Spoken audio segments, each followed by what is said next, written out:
Hey, you bunch of Goomba jabronis, it's Deb from the place down there we like it on Magic, and today I'm going to make you an offer you can't refuse. We're going to have a nice little chat and discuss the top 25 cards in New Capenna over here. I'm not going to do this accent the whole video, I promise.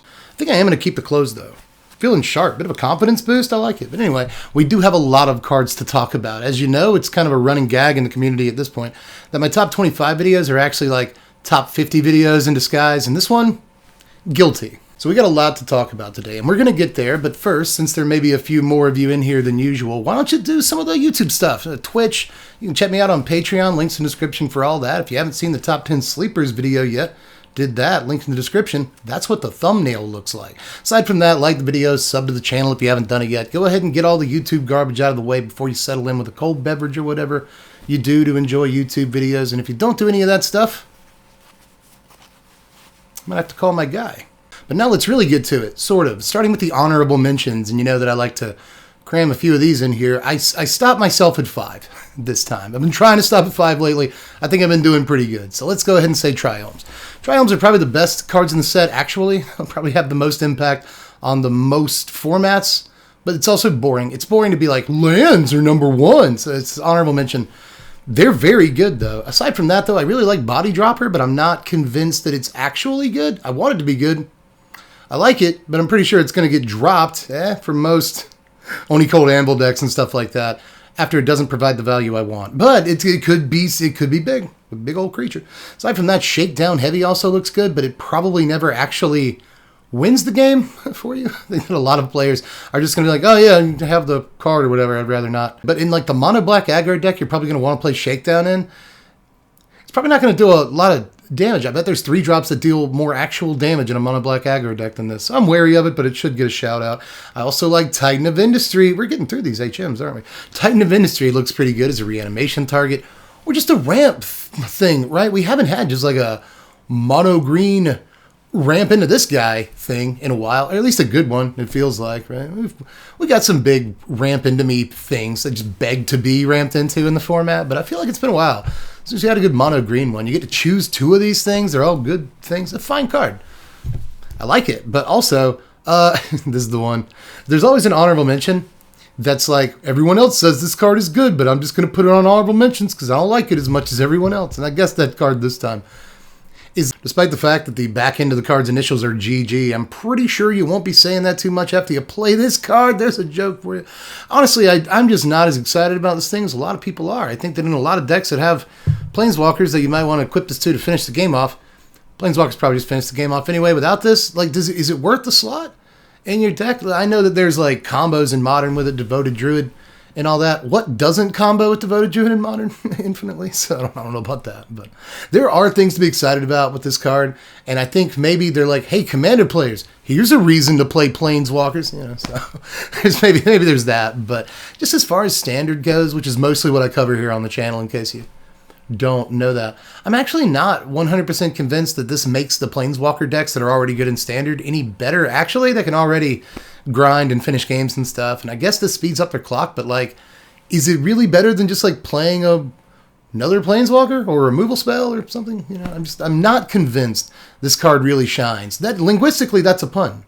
I honestly have a feeling people are going to be more mad about my Shakedown Heavy take than my Luxior take, but we'll see. Let's get on to the actual list here. Fastest honorable mentions ever, making good time, baby. Number 25 though.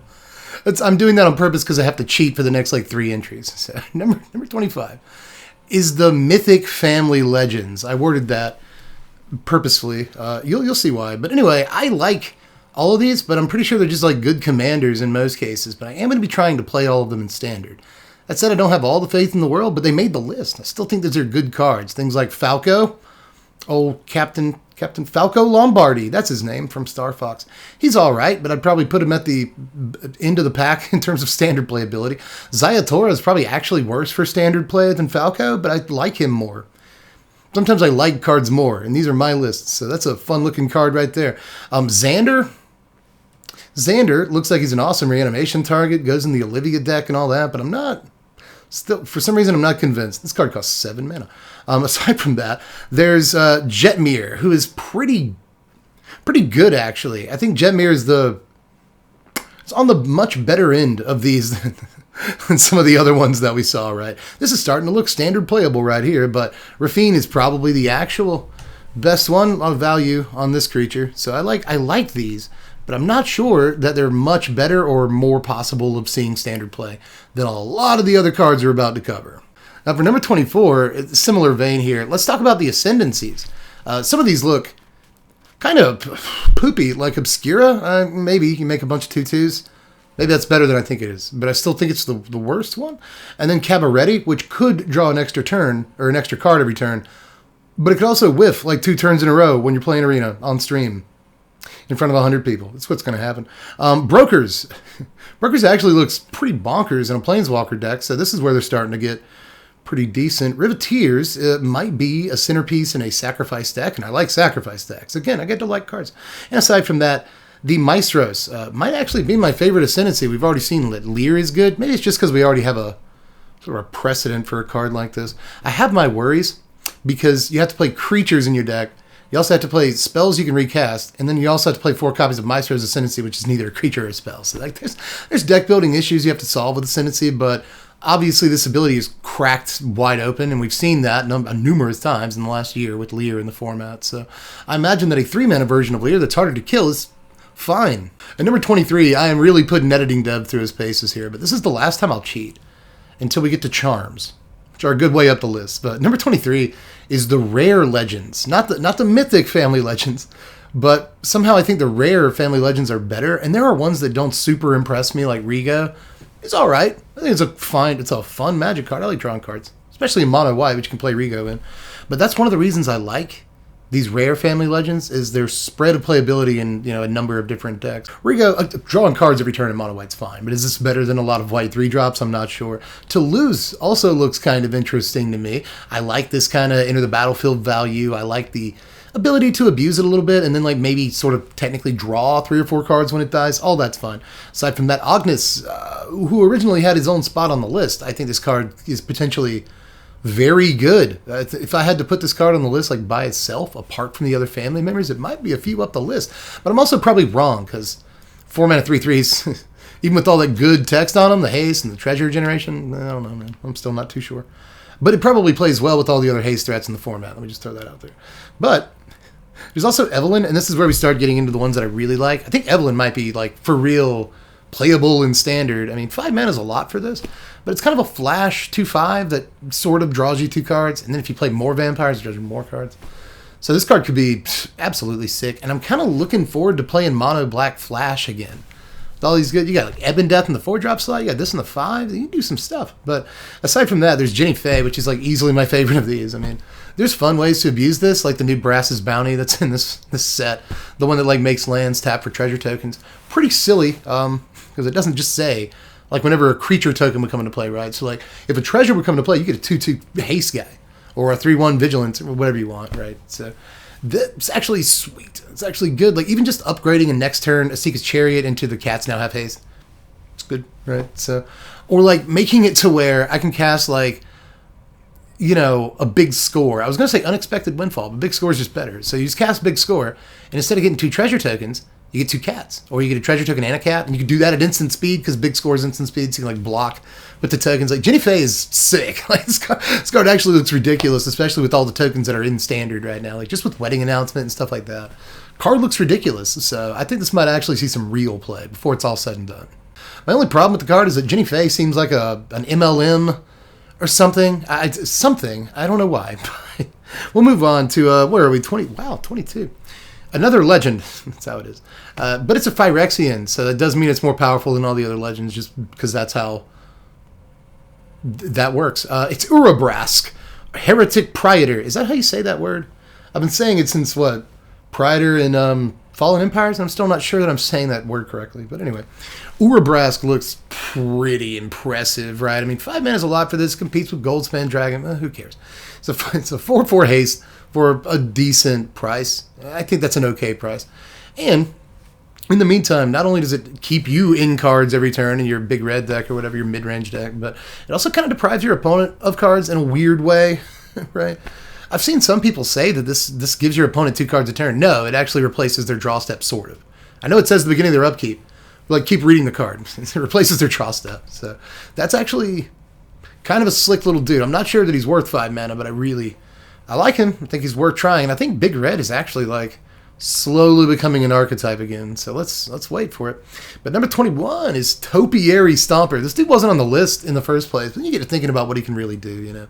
For 3 mana, go get a basic land and put it into play is not something you see all the time anymore. And when you do see it, it's kind of bad, you know, Field Trip. Although I think that Field Trip, you could make an argument it's better than this, get you real card advantage and stuff, but it only gets you a forest. This gets you whatever land you want. Does take double green pips, so you probably have to have a relatively big commitment to green, but still, fine card. And in the meantime, before it can, say, attack or block, which is what you want to do with your 4/4, but before it can do all that, it can still crew vehicles. That's important. It can crew in a Seek's Chariot. Kind of a big deal, because you'll play a Seek's Chariot next turn, maybe. Unless you play Ren and 7 or something. It's the point of ramping. But, you know, play Chariot, it can crew that. Crews Reckoner Bankbuster and a couple of other important vehicles. But it can also, like, sack to Casualty, for instance. Like, there's Planeswalker with Casualty X in this set we'll talk about a little bit later in this video. That Topiary Stomper is actually interesting to think about with. Because, you know, Casualty 4, in this case, is a pretty big deal. So I think there's some cool things you can do with Topiary Stomper in the meantime, before it attacks or blocks or anything. But, you know, when you first play it, I think the ETB value is almost worth it in and of itself. I think this card is probably destined to see a spot somewhere. Also, Plant Dinosaur. I mean, not really a joke. It's just the best creature type in the set, perhaps. So let's bring that up. But number 20 is probably a better ramping 3-drop in a lot of ways, and that's Jewel Thief. Hey, Jerry, can I repeat the Lupin the Turd joke? No? Well, I guess I just did, so you can't stop me. But anyway, I like this card. Obviously, I think a lot of people like this card. But again, as far as a value creature for 3 mana goes, I think this is in a lot of ways better. You get, not better stats, but stats you can immediately attack and block with. And 3/3 is no joke, right? Even if it's just like trades with a guy, you still kind of played a removal spell that got you a treasure token in that case. But, you know, against the naked board, it attacks fairly well. It's got the 2 decent keyword abilities. I actually think there's a line in this format that I haven't heard people talk about that it's going to be fairly important. And that is, let's say your opponent tries to play a Lolth. They can play their Lolth, they can make the spiders. You just slam right through the spiders. Kill them both and kill the Lolth. Seems good. But you also get a treasure. Have I even really brought that up yet? I've talked about the ramp, but one way or the other, this just giving you a treasure, even if your opponent deals with it, I think is a big deal. And even though it's not as good as, you know, ramping lands into play or whatever, it's still going to make a huge difference in a lot of games. Honestly, at first I didn't love this card, but I got to thinking about it. And just like a Phantom Thief, it changed my heart. But let's move on to somewhere. 2019? Oh, wow. Number 19. What a professional list maker I am. Number 19 is Fleetfoot Dancer. Don't put this guy in a corner. Are Dirty Dancing jokes like still relevant? Does anybody get them? I don't know. I like the card, though. Are Lightning Angel references still relevant? I don't know if anybody gets those either. But even though this isn't Lightning Angel, I think flying is worth the, you know, point of power that Lightning Angel loses over this. I still think this is a sweet Magic card, and honestly, like, in a curve of like this into like an adult gold dragon, right? Like, I don't think aggro is ever going to beat you again. So this card's just kind of generically powerful. I don't have a whole lot of tech about it. Like, oh, you could put it in this deck. Just put it in Naya and eat people's faces. That's all you really got to do with it. Seems like a fine Magic card, doesn't it? Now for number 18, you think I'm high on life, but I'm actually on PHP. This is a sweet card, Park Heights Pegasus. Again, the more I think about this one, the more I like it too. Just 2 mana for a 2/1 flyer, especially at this casting cost. I was going to say rate, but I already said 2 mana, so that would be redundant. But no, the fact you have to pay 2 different colors of mana for it, that's not really the best part of this card, but it does have keyword abilities. That's pretty sweet. And flying makes sure that it gets through a little bit more easily, especially early in the game. And on turn 3, turn 4, the turns after you play this card, there's no shortage of ways to get multiple creatures into play. It's just really kind of a lot of stuff. I was going to say value, but it's just a lot of stuff on one Magic card, and you have to enable it a little bit, but even if you don't draw the cards off of it, you can't find a way to play multiple creatures on your next turn, which, by the way, I think will be like a massive rarity to not be able to play 2 creatures on the next turn, somehow. Whether it's a 2-drop and a 1-drop, or it's a card that produces 2 tokens, you can do that too. I think it should be fairly easy to figure out how to draw cards with this, and the decks that want to play this card absolutely need that gas. Like, I said this before, but And like, it sounds like an outrageous statement, I think, to some people, but I'm going to stick to my guns. I think this is basically the most fixed version of a smuggler's copter that you could possibly imagine, but it's still going to be a fine Magic card. Number 17 is Vivian on the Hunt, our first Planeswalker sighting here. And even though I think it's the worst Planeswalker in the set, I do still think it's worth making this list. I mean, this is another card people have talked about modern combos and such with, but, you know, mostly a standard channel here, and I think it's a fine Magic card. 6 mana is a lot.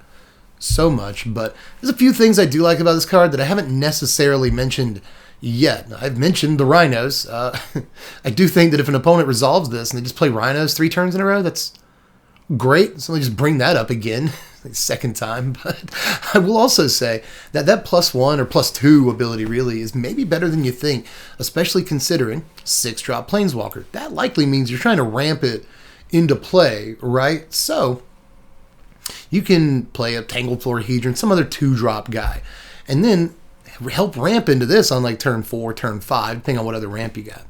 And then suddenly you don't really need the Florahedron at that point anymore, most likely, so you can just sacrifice that, go get a 3-drop. Or you can play Jewel Thief earlier on in the game. You can sacrifice your Jewel Thief and go get a 4-drop. Same thing with Topiary Stomper. Topiary Stomper helped ramp you into this, and then since it's not doing anything until you get 7 lands anyway, you sacrifice your Topiary Stomper to this, go get a 4-drop. That seems like okay a lot of the time. And then obviously the middle ability is going to be straight up card advantage in most green decks, where it's like mostly creatures, this card, and lands. So there's going to be times where the second ability on this card can get you 2 or even 3 cards if you do it right. So just kind of a pretty good Magic card, despite the fact that it's a 6 mana rate, which, yeah, 6 mana Planeswalkers have to be like really good in Standard to be played, but I think this almost hits the mark. And again, my favorite ability is just make a Rhino, plus the card, get some cards, make a Rhino. It seems like that's going to be a ridiculous play pattern in late games that basically forces you to respond to it somehow or another. That's a game-winning card. I like her. Number 16 is Mage's Apprentice. Like, all the way down here, I really like this Magic card, and I know there's a lot of really good 3-drops in Standard. That's the only thing keeping this card from really being in the top 10. I think in a Standard that would, is bereft of 3-drops, this would be absolutely phenomenal. But, there's a bunch of cards I could name here. But again, I think I've already made too much work for editing dev at this point, so I'll leave it alone. You just know there are a ton of amazing 3-drops in Standard, so does this really make the cut? I think it's close enough, right? In a deck that needs to go fairly wide, a deck that's looking for a lot of board presence, and Adeline decks tend to be, right? That card, you want to grow that card's power as much as possible. That's a good reason to play this in the same 3-drop slot as Adeline. But one way or the other, you get 4 power on 2 cards for 3 mana and more. You also get the Mana Tide, which is good, right? That backs your opponent up a turn from playing the thing that you Elite Spellbinder earlier in the game. It backs them up a turn from playing the Doomscar or the Depopulate. We'll talk about that card today. Or whatever. So, honestly, I think a lot of people want to not have to pay mana to sack the guy, but that would make the card, not too good. I won't say that, but I still think that the card is very good in its current form, and it's probably bound to see some play. And I haven't even mentioned, this gets you 2 party creature types on the same card, so maybe that'll be relevant. But honestly, just in a vacuum outside of like fancy tribal party tricks and stuff like that, I think the card is just good. Number 15 is Professional Facebreaker, and if this were a list of like the best card names in the set, this would be the number 1, but this is still a nice little 3-mana value creature, which there are a number of in this set, apparently. Keep covering those, but I think this is a pretty good one. Probably not like a 4 of or anything, but I could see playing a couple of copies of this card, again, in like a theoretical big red deck, or maybe even, Jund mid-range, some sort of creature-centric mid-range, right? Because you need creatures that'll deal combat damage to get you treasures. You really want to be able to get a treasure off of this the turn it comes into play, which is entirely possible, right? And then you can either use that treasure to ramp or to effectively draw cards. Let me tell you what 2 of my favorite things to do, and really 2 of the objectively best things to do in a game of Magic are ramp and draw cards. So you really want either a mana advantage. You want to have better manners than your opponent. Say please and thank you and all that. But you want either a mana advantage or a card advantage, right? And if you can get both, that's really good. That's what this card does. Seems like a fine, solid Magic card. She made me say that. Or she'd break my... Number 14 is Charms. This is why I didn't want to make more work for editing devs. I knew Charms are coming up. Charms is... let me put it this way. Riveteers isn't necessarily the worst charm, but it's the one I'm going to bring up first. It's not a better Soul Shatter. It's harder to cast than Soul Shatter. Stop saying that. It's still a good card, though, especially with all the graveyard shenanigans going on. I think that third mode will happen more often than you think. And the second mode is kind of draw 3 cards. It's really good. Next, though, is Cabaretti, kind of the sleeper charm, right? A lot of people are saying it's the worst charm. I don't know about that, right? Removal mode is fine. It makes 2 guys. That's okay. And then it's got like a game-winning overrun mode in your token deck. Like, why is that bad? Can you explain to me why it's a bad Magic card? I don't know. Maestros is just kind of the middle of the road. This charm's good, but there's really not much to say about it. The middle mode's not amazing, but it might win a game every now and again. Aside from that, though, the other 2 modes those are good. Obscura is my next charm I want to talk about. A lot of people's favorite charm, but I think there's a card that we'll talk about a little bit later that's going to keep people off Obscura charm. Because it's instant speed, it's the same casting cost, and it's just like better, a million times better. So I like Obscura charm, and I think that it could probably see 1 or 2 up play in these Esper decks. But there's also Broker's charm, which I think is just, it could have been called Broken charm. I'm a content creator. Joke's right there. I got to make it. But I don't think it's broken, but I do think it's a great charm. Yeah, you do have to do some work for the removal mode, but you probably won't be too stressed in doing that. And the draw 2 cards mode on it is, it's not like the Riveteers charm where it's like draw 3 cards. No, this is actually draw 2 cards at instant speed. So just divination with upside, I'll take that all day. I think this is a solid charm in more ways than a lot of the other charms, but all the charms look pretty good to me. I will not say they're magically delicious. I will not say they're magically delicious. Number 12, 13. What am I, an elevator in New York? I want to skip 13? Elevators in New York skip floor 13. Did you know that? Anyway, number 13 is Make Disappear. Even though this might be like a boomer magic position, right? I think that there are a lot of cards that we look at that aren't as good as they used to be, right? And maybe precedents have been set, or we had a good time in Standard with them before, and we're like, oh, this is a good effect, guys. Trust me, it's a good effect. And then they're not as good as they used to be because, Standard Magic has moved on a bit. And as far as these miscalculate effects, right? Not quite a mana leak. I think these are still very, very powerful in Standard. I mean, it's any spell. It's just counter target spell. And 2 mana is far more than you think it is, especially in the current Standard where, like, even if you have 12 mana, you're going to do, like, 3 things that turn that take all of your mana. So I just think this is a very good Magic card right now, and I think I've made that clear enough. Have we talked enough about one of the ostensibly weakest looking cards on this list? I'm telling you, this card is incredible. Honestly, at this point in the list, this is where we're starting to get to the really good stuff, like Tenacious Underdog. Little Mac is one of my favorite cards in the set. I am stopping myself from putting this card way higher on the list, like in the top 10 somewhere. I am a little too excited about this card. I just think this is much better than Skyclave Shade at this point. I think the drawing an extra card every turn that it comes out of your yard later in the game is going to be really important. 4 mana is not too much to spend on this, especially, again, after the sweeper when you're just trying to finish the game off. I think that this is, in some ways, a game changer for a deck like Mono Black Aggro that needed this kind of reach, but needed that reach to be a little bit better than a card like Skyclave Shade. Also important, by the way, too, that you can, like, sacrifice this to Deadly Disputes. You can sacrifice this to Obnixillus for the casualty ability and all that, and then play it again later in the game. There's just so many good things you can do with this card. Why didn't I put him in the top 10, actually? Especially considering it's kind of ironic that I put Depopulate right after him. the card in the set that most beats Depopulate. But Depopulate is still a better card. I think, like, fairly obviously, it's one of the better sweepers I think we've seen in a while. And that's in a format with Meathook Massacre, which is still going to see a lot of play. A format with Doomscar, which is still going to see a lot of play. But especially after those cards rotate, I think this is going to see tons of play. This card's gonna just be Wrath of God most of the time. And there's some other sweepers in the set I could bring up that I'm somewhat impressed by, but this is ultimately the absolute best one. And, anytime you can compare a card to Shatter the Sky, but in some cases better, against monocolored aggro, just better than Shatter. So easily one of the better cards in the set, and basically the honorable mention of the top 10. Also, I would make a joke about Depopulate, but I have not figured out one that is not in the worst possible taste. So I'm going to leave that one alone. Number 10 is Giada, Font of Hope. Number 10. We are in the top 10, everybody. We made it. You and me, together. to get a little bit more comfortable. But number 10 is Giada. This only does things for the one deck.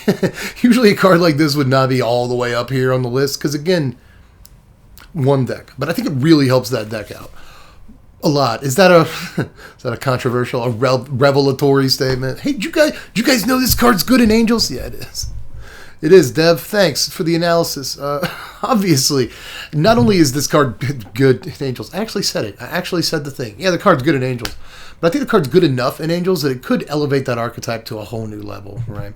They printed a bunch of just really very good Angel stuff over the last couple of years, and the archetype's just never really been a thing. I feel like it had its moment for like 2 weeks in 2022 Standard. You guys remember 22 Standard? It's good times. But the arena format that we got like right before rotation for like a month or two, Angels was fine in that format, and then it just didn't do anything after rotation actually happened. But I actually think the deck has a number of amazing cards, and now that it has this 2-drop, yeah, I think it's probably ready to actually take flight. But number 9 is a 2-drop I think I like a little bit more just because of the spread of playability that it has, right? It's probably going to be in more decks, and it might even be in more formats. So let's look next at Gala Greeters. Gala Greeters? Gala Greeters?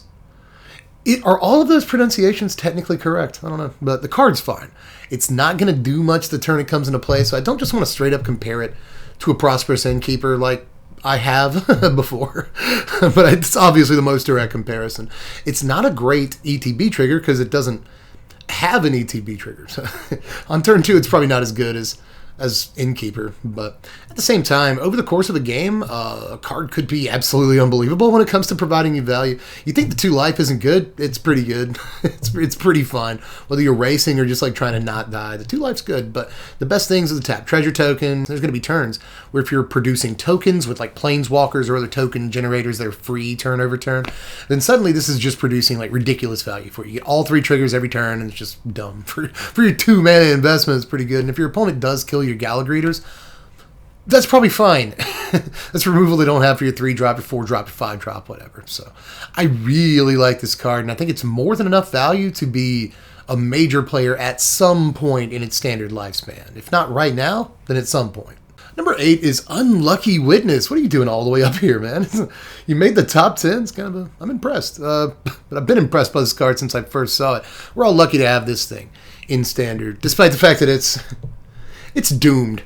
Is that the word? We had Doomed Traveler for a while. I guess this is the new keyword for doomed 1-drops. But yeah, you're going to be sacrificing this thing. It's very likely. It's not going to have a very long lifespan once it's on your side of the table. But just imagine sacrificing this to like a Deadly Dispute. You effectively draw 4 cards and get a treasure token.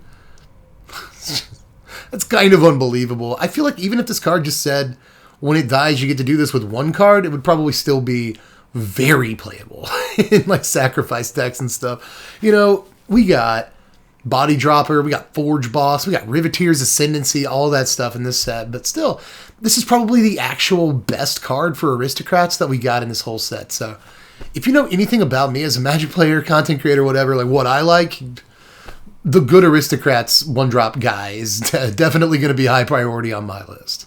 Honestly, I kind of had to stop myself. I think this card could be in the top 5 cards of the set, like fairly easily. It's just a probably multi-format all-star. Like, well, it's just a sick card, dude. But anyway, we'll move on to Tainted Indulgence. In standard, at least, this is probably how I'd rather draw 2 cards.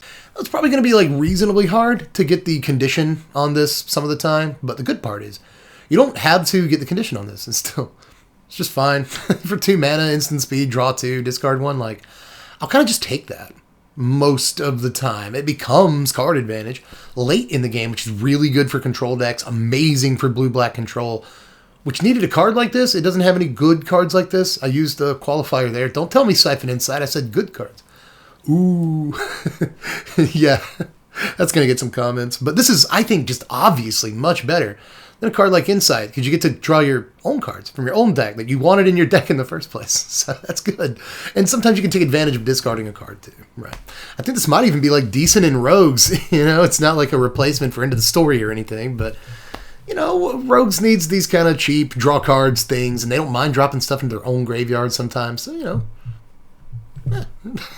It's a suggestion, but one way or the other. I think for Solar Flare, you know, the sort of blue-black or blue-black X Reanimator deck, or just any control deck that can take advantage of dropping stuff in their yard, this seems like an all-star card. And again, a multi-format all-star, but especially in Standard.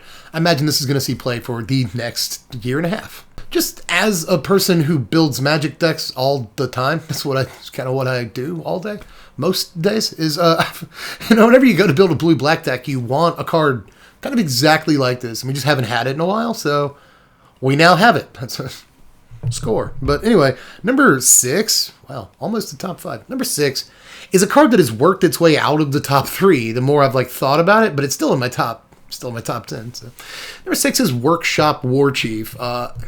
Look, not Thragtusk, not Siege Rhino. It's not those cards, but it's obviously meant to remind you of those cards. But then you get to thinking, as far as Thragtusk goes, that card said when it leaves the battlefield, and this is just when it dies, and we're in a Vanishing Verse kind of format, so there's that. Thragtusk was also made much better by Restoration Angel being in the format. We don't really have that. We do have Teleportation Circle, same casting cost as a Restoration Angel, but not a flash, not a body, all that. So I'm not too sure. And also, even if you blink it with a Teleportation Circle, you won't get the Rhino because it has to die. Again, that one distinction is huge. So I don't know, but I do think that this is a great, mid-range card one way or the other. And I think mid-range is a real deck in Standard. Is it better in the 5-drop slot than a Wrenn and 7? I don't know. Might depend on what you're trying to do. And I do think this lines up well with certain things that are happening in this format. I mentioned Lolth and how, Jewel Thief lines up with that. And it's honestly interesting that this lines up very similarly with a Lolth. I don't know. I think this card has, enough modes, right? It's kind of got a top deck mode on it. It's just kind of got a ramp into me in the early game sort of mode, right? Just play it for its casting cost and get value off of it. So I like so much about this card, and I think, again, it's so generically powerful. I've tried to separate it, divorce it from Thragtusk and cards like that. But even trying to separate it from those cards, I think that it's just a card they packed a lot of value onto. I like Into the Battlefield triggers, and I like Dice triggers, and I like fairly aggressively costed cards with an important keyword ability that also have another mode of play on them. It's just there's so many things about the card that I can't not like it. And even though I'm not sure that the card sees play immediately in Standard, again, it might have to wait on a rotation or something, I still think that the card is, again, just powerful enough in a vacuum that it's got to make, if you're discussing what the best cards, the most powerful cards in the set are, I think this just kind of objectively is one. But ultimately, I don't know. We'll have to workshop it. Up next is a cheat. Number 5 is big fat cheat, because I just cannot decide between Void Wind, what is that? Void Wind is what happens when do I want to make a fart joke? Am I making a fart joke right now? Am I in the process of doing that? Stop it, though. Void Rend and Endless Detour. I just could not pick between these two cards. I think ultimately Void Rend is probably the better card, but Endless Detour, true to the name, seems like the most annoying card in Standard. The absolute most demoralizingly annoying thing. I know that Divide by Zero gets you card advantage, so the comparison to that is not amazing. Pseudo card advantage, not real card advantage, pseudo card advantage. So the comparison to that is not great, and Divide by Zero is easier to cast and blah. But this just does so much more situationally than a Divide by Zero that is, I think, just a better card. Divide by Zero is banned. But now you again, if you wanted it, you have a 3-mana, bounce that thing or whatever, and put it on top. Bounce a spell and put it on top is Memory Lapse. And I know I just said Divide by Zero has been banned in Standard. Memory Lapse is banned in Historic. So this is 2 cards that have been banned just recently. That seems all right to me. So, and also it can save your own stuff. It can save you from decking on rare occasions, but it can also just return an important thing from your graveyard to the top of your library. So end of your opponent's turn, get my Wrenn and 7 back, do something. What are you going to do about that? So I think the card is probably it's hands down the most versatile card in the set. And not only is it versatile, it's the most versatile card in a set full of charms. But not only is it the most versatile card, but it's versatile in the right ways. Versatility is not good if 2 of the modes don't do anything. All of the modes on this do something super desirable. And honestly, I think the only bad thing about the card is that you might spend it incorrectly in a game, but you'll always have something to spend it on. Also, Voidrend is good. I called it probably the better card, but I just don't have as much to say about it. It's just destroy a thing, can't be countered. That is an unbelievably good Magic card. I shouldn't have to tell you. So let's move on to Elspeth Resplendent at number 4. We finally found another Planeswalker. I don't think everyone's as high on this card as I am. But, you know, I've been in the Halo stash, and I think this is a sweet card. I really do.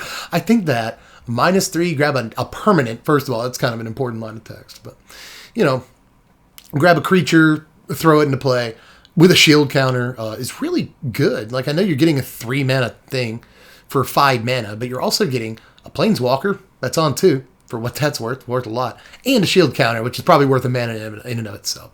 The +1 is fine. I mean, it's kind of fun, especially in a set where we may start caring about counters more, removing counters from things so we can do effects and stuff. So she helps out with that. And again, I think that the second ability on the card is just very stupid, you know, and it's, again, as far as the ultimate goes, we don't usually talk too much about Planeswalker's ultimates, but this is relatively easy to get to. Doesn't take as long as other ultimates. Probably wins the game, and if you want to win the game off of a Planeswalker in your Planeswalker deck, I think that's a lot easier to do than win with, like, Luxie or Giada's Gift. So, big fan of this card. But number 3 is Obscura Interceptor. I am very afraid of this Magic card. I've already said in this video, there's a bunch of cards people are just kind of tapping out for, 4, 5, and 6 mana cards. Mostly 4 and 5 mana cards. People are tapping out for. In a lot of cases, if your opponent goes to resolve in a Seeker's Chariot on 4, or a Goldspan Dragon on 4 or 5, or something like that. Or Lolth on 5, right? Just, again, all these big plays. If you play this on their turn, send their thing back, you know, put them off tempo by a whole turn, and now you have like a 4-power lifelinker that gets in the next turn. Like, I just don't, it's going to be really hard for a lot of opponents to recover from that kind of play. And I know we already have like Overcharged Amalgam in this format. It hasn't done a whole lot, but I think in most cases, despite the casting cost, I think this is still like much better than an Overcharged Amalgam in terms of what you're actually getting out of this card. You don't have to sacrifice and go down on board presence to do it. You don't have to play creatures in your deck, really, to play this card like you do with Amalgam. So, I don't know. I think in most ways it's better than that card. And again, it's going to really punish tapping out, which is something a lot of players do. I think this is just kind of easily one of the best cards in the set, even though lately I haven't had the best track record with choosing 4-mana flash flyers as high picks on these lists. Although, well, 4-mana flash, you know, white creatures, I'll say that much.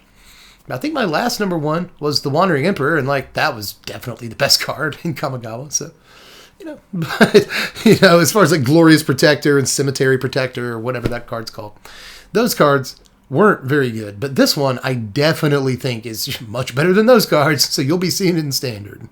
Number 2 is probably the actual, maybe like most controversial pick on this entire list, but I really do think that Gold Hound is that good. This card is the truth. Very good boy, obviously. Just 1 mana for 2 keyword abilities. He blocks a lot, just so you know. This blocks like so much in the early game. It blocks X1s, and that's really good in a format with a bunch of tokens, but it's also good in a format where mono white is an important deck. It trades with Thalias and stuff. It seems good. So I don't mind that at all. And in slower matches where your opponent's not playing creatures and it doesn't have to block those things, then it actually probably gets a bunch of damage in the early game, or at least a few, 2-3 points of damage. Even when your opponent is playing creatures, as long as you're on the play, this probably dips in for like a shock's worth of damage in the early game because of the menace. But in the meantime, this can be a 1-mana ramper. I know it's not Bop, guys. I know it's not Birds of Paradise, but this is still an extra mana. This is ramping you by 1 on turn 1, which is phenomenal. It's the phenomenal AJ Styles. The card is not like Llanowar Elves or anything, but I think it lines up the format well. Again, it blocks a lot of early game things very well. It gets in some damage in the early game, and then it kind of transitions, you know, like on turn 3, 4, 5, when it's completely blanked in terms of being a force in combat, then suddenly you can cash it in to play like a Goldspan Dragon a turn ahead of schedule, or an Urabrask, or something like that. You can even play like a Professional Facebreaker or a Reckless Stormseeker on turn 2, like a 3-drop on turn 2. And playing a 3-drop on turn 2 is something that we really haven't been able to do in this format in a while, like since Llanowar Elves rotated out. You can't even do it with the Jaspera Sentinel, right? So like it's this is very important. It also fixes your mana, which is super important too in like 3 and 4 color decks like we might be seeing. Any mid-range deck, not any mid-range deck, but a lot of mid-range decks I think are going to want to play this card, right? Again, even though it doesn't have all the things to do in the early game, it can at least hold down the fort a little bit. And note that it can like block and then sack in combat, right? Tap it, block, tap, sack it, and then like use the mana to play a removal spell or something. Like, I think that's going to be important play some of the time at instant speed.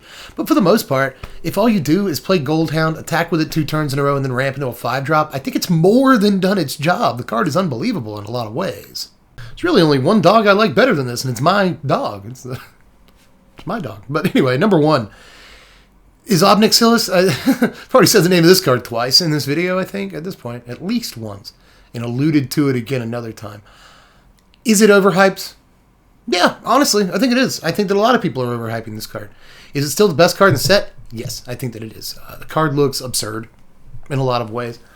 Just the fact, I mean, before you even get into the abilities and what it does, all that, there are multiple 2-mana, 3-power guys that you can play on turn 2, curve into this guy, and then suddenly, what do you have, 6 loyalty on 2 planeswalkers on turn 3? Like, on the play especially, that's obnoxious. Even though the card, I won't call it like Liliana of the Veil, like it could be making your opponent discard cards every turn, especially once they get to a low enough life total, right? And you probably want to play this in aggro with cards like Tenacious Underdog, even 1-drops, right? Like Eye Twitch and Shambling Gas, like just cards that can get in damage in the early game. And that way, if your opponent chooses to take the damage or lose the life rather than discard cards, then it's a real punishment, right? Because you're able to put them at like 14 or something in the early game. And that way, then they can't just choose to pay the 2 life every turn. But if your control opponent can't find an answer to both Obnixilluses, which is going to be kind of Obnixilli, which can be kind of tough for them to do, then suddenly they can't just keep taking that damage every turn. They're going to have to start discarding cards, which is really what they don't want to. I don't want to be doing that. Also, I think realistically the way this card's going to play out a lot of the time is if you do get to casualty something, a small creature, a 1/1 or a 2/2 or something like that, you'll probably plus the copy to get its loyalty higher.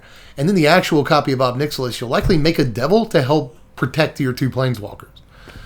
Very likely how that's going to play out. And even though the loyalty isn't quite as high in that equation, I still think that's a really good way to use these cards. So, and I haven't even talked about the other ability. I mean, again, against that control opponent, if you're able to kind of lock them into, you know, I could deal with the one Obnixillus, but not the other Obnixillus, or, oh my god, all I've got in my hand is Vanishing Versus.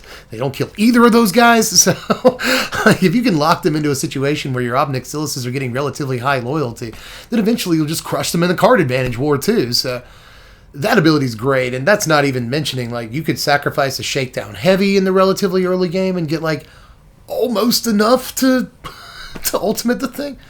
You know, if you can sacrifice a 7-power creature to an Obnixillus in the late game, you can suddenly just immediately draw 7 cards. It seems fine, too. So there's just so many cool modes on the card, whether you play it early or late. And I just think the cards go in places. A 3-mana Planeswalker is often good enough in the first place. I mean, it's not like it's Rowan. You know, like I think it's an actually playable, decent 3-mana Planeswalker.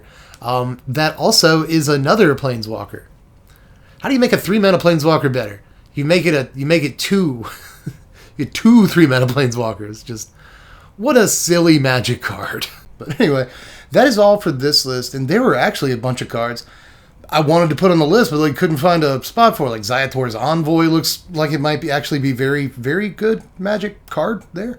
But also like Big Score, which I got to mention, but wasn't on the list, but probably should be. It's actually one of the most playable cards in the whole set. But I think the set pretty good. I actually think that a lot of the rares are going to see some amount of play at some point in their standard life cycle. I think the uncommons are especially powerful. There's just an awful lot of cards that look pretty playable to me.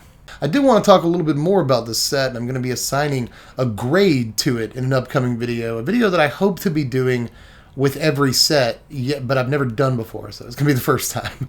Make sure you subbed if you're into that content, and, you know, all the deck techs. I'm going to be talking soon about some recent decisions that Wizards has made. We'll talk about that soon. So again, make sure you're subbed for all of that content. I make content, and I think it's halfway okay. It's like a 6.5. It's worth watching. Aside from that, I am done for this one. Just let me know how you felt about it down there in the comments section.